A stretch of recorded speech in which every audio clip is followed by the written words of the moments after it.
Comme ça, je te fais une belle vidéo. En fait, tes goupilles, comme tu vois, hop, ici, donc la goupille qui correspond à ça, tu as un et deux côtés. Ces côtés-là, en fait, ils viennent se loger là-dedans.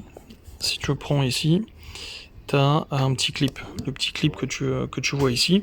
Et si tu regardes dans le trou, ça vient dépasser légèrement. Donc ça, c'est un anti-roller. Le problème sur les boîtiers, quand tu prends ta goupille, elle va être plus petite. Donc là, elle fait pile la taille du bordel, donc elle va faire l'entièreté de gauche à droite. Et quand tu vas la mettre dedans, ce qui va se passer, c'est ça. C'est que pour que ça te tienne, tu vas vite comprendre en image. Là, tu vois ta goupille, elle se balade.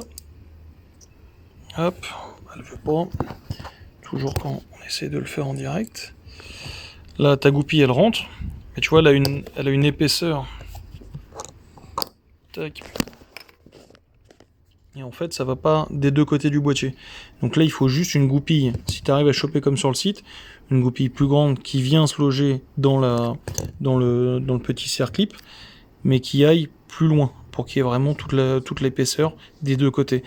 Eux, ils t'expliquent en gros, dès que tu mets leur goupille d'origine, même dans un boîtier BT, ça, quand ça va être en position à l'intérieur, la goupille, dans tous les cas, elle va venir se clipper à l'intérieur du clip. Donc, ils vont t'expliquer qu'elle peut pas se barrer. Sauf que les clips, ils sont du même côté gauche et droite. Et si tu fais ça, en fait, tu auras les deux goupilles qui vont arriver plus d'un côté, enfin plus de ce côté-là, que de ce côté-là. Donc, c'est pour ça, en fait, tu vas avoir un déséquilibre au niveau de ton système. Voilà.